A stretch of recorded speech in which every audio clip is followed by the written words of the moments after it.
Hello friends, today I'm going to answer the question, can you rent out rooms in a single family home? So can you rent out rooms in a single family home? So by the end of this video, you'll know exactly what steps to take to legally rent out rooms in a single family home. I'll also show you how to maximize your potential and your profit, and also how to minimize risk. And I'll even cover the key factors that impact the success of this real estate investment strategy. So renting out rooms in a single family home is something that is gaining massive popularity. However, there are some pitfalls and loopholes to be aware of when engaging in this strategy. And I have a lot of people ask, is it even worth it? Well, I want to answer these questions and dive into this topic by first explaining the benefits and the whole idea behind this strategy. Next, I will go over how to legally engage in this strategy to avoid some of the challenges and pitfalls that will occur if you don't. And finally, I want to share with you some of the pros and cons about engaging in this real estate investment strategy. If you are ready, let's go.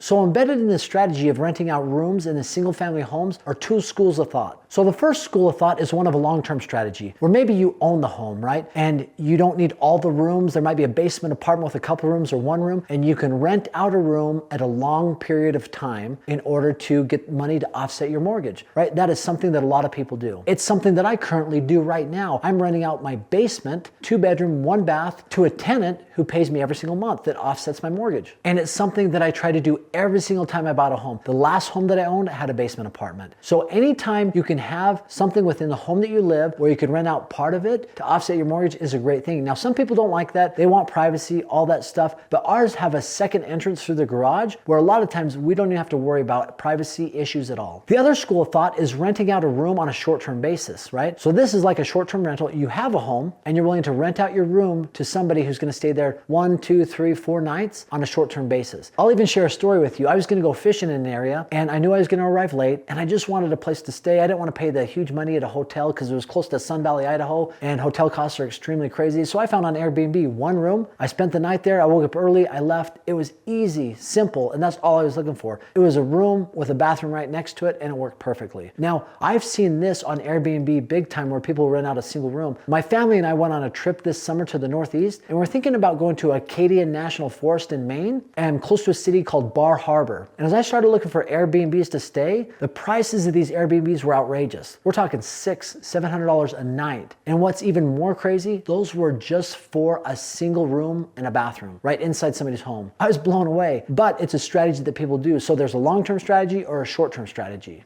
So what is the overall idea and benefit of renting out rooms in a single family home? Well, the obvious one is you're probably going to make more money if you own a home, and let's say it's a 4 or 5 bedroom home. Let's call it a 5-bedroom home with 3 bathrooms, right? And you might be able to rent that out on a long-term basis for say maybe $2,500 a month, maybe $3,000 a month, depending on where you live. Let's call it $2,500 a month. So that is something a long-term tenant, a family will rent that out. They've got kids, they want that big of a space. But if you rented out just the rooms and they shared the amenities like the bathrooms, the kitchens, the yard, everything like that, you could probably rent that room out for $900 to $1,000 a month. Let's say $9,000, 5 rooms, $9,000 a month. You're receiving $4,500 a month versus $2,500. So that is one of the main benefits of renting out rooms in a single family home versus renting out the whole single family home itself. The other benefit is it could help tenants who might not be able to afford an apartment or a home or a condo by themselves, but are willing and able to share the cost by renting out a single room and share the amenities like the kitchen or like a bathroom. But that might be a way to help those who otherwise could not afford the money it takes to rent out an apartment. You know, and it feels like there's a movement happening right now where the younger demographic is more open to being able to rent out a room and share those things like the kitchen, the laundry room, the bathroom, than maybe the older generation. So this is a strategy that I definitely think is picking up steam. So how is this strategy done legally? For clarification purposes, I want to make sure that I differentiate the difference between you owning a home and just renting out a single room in that home, or you owning a home that you don't live in, and instead of renting out the whole single family home, you're renting out individual rooms within that single family home. I want to make sure that that distinction is made, because doing it the former, right, where you live in the home and you're renting out basement apartment or a room, the legality around that is so much simpler than you not living in the home and renting out rooms within that single family residence. I've done it multiple times. I'm sure there's things you got to look into, zoning laws, HOAs, city ordinances, but every home I've lived in, I've done that and haven't had any issues doing it the former way where I live in the home and rent out a basement apartment or rooms in my home. So I won't spend a ton of time on that because, like I said, in my experience, it's never been a problem. So let's jump into the legalities of renting out rooms, multiple rooms in a single family residence. So with all the research that I've done, I had mixed reviews on this. I had some people saying you have to go in and rezone that single family home to a multi-family home because you're renting it out to multiple different people. And now a lot of this depends on where you live. And understand that maybe in a residential area where there's a lot of families that live there, if they have 5 people living in one residence with 5 different cars parking on the road, that might cause a problem. Now, if you're in a college town that has a home fairly close to campus and you have a home that can be rented out to 5 different people that are willing to share a bathroom, that might be perfectly okay. So my advice to you, if you're going to engage in this strategy, I would check the HOA, the zoning laws, the city ordinances, just to make sure that you're not putting yourself in any type of legal trouble in doing so. But something interesting happened this last weekend. So as I was preparing for this video and doing the research, most of the research that I had done and looked at, there's people that gave me a little bit of concern when doing this. But I met an organization this weekend and I'd seen them as I was doing my research, but they are called Padsplit. They specialize in doing this exact thing. And because they're an organization, they go out and they find individuals who are willing to rent one room and share the amenities. And because they're an organization, Padsplit, they house those people under their umbrella, under their LLC. They handle all of that. They handle the tenant issues, tenant communication, and they handle all the finding of the people to live in these single rooms. So the thing that concerned me the most is the legality behind it. Also, the issue of trying to find tenants, one tenant for this room, one tenant for that room, seemed pretty daunting to me. But if this is what they do and this is what they handle, that is a huge relief to me, in so much that I'm actually super curious about this strategy and looking to turn one of my rentals in Salt Lake City, Utah into exactly this.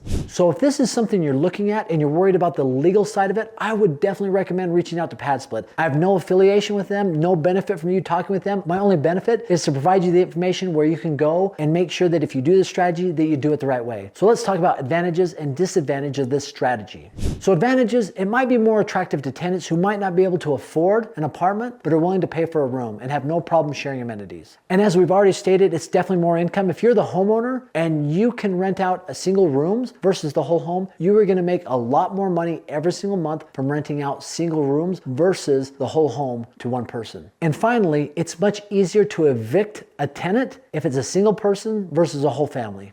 So what are the disadvantages? Well, one is there's higher turnover rate, right? There's usually a lot of turnover, but if you have a company like Padsplit managing that, that's something you don't have to worry about. Another disadvantage is sometimes those common areas aren't as well cared for, right? You have multiple people using it. There could be more wear and tear on that. Another big disadvantage is tenant disagreements. I mean, if you have tenants in there that are just fighting like cats and dogs, they're not getting along, that can become a big challenge. It could take up a ton of your time. But once again, if you have a company like Padsplit that's owning that and handling that, that is a huge relief and a huge thing off your shoulders you don't have to worry about. So overall, what I saw on the many places I did research and forums, a lot of people said without having somebody manage that, they did not believe that it was worth it. However, if you have a company that can go in and legally manage that for you and find the tenants and handle tenant disputes, in my mind, that is a green light and a great strategy. But I'd be interested in what you've seen, what you've heard. Have any of you out there ever tried to do this or heard about people doing it? Please comment below. Let's engage in a dialogue. And as always, just for stopping by and watch my video, I've got a free gift for you. It's aaron'sfreetraining.com. It is a short-term rental calculator. You put in the purchase price, the income, the expenses, and it will spit out to you whether it is a good deal or not. And it's 100% free, no questions asked. And once again, just aaron'sfreetraining.com. Thanks again for stopping by. Have an amazing day.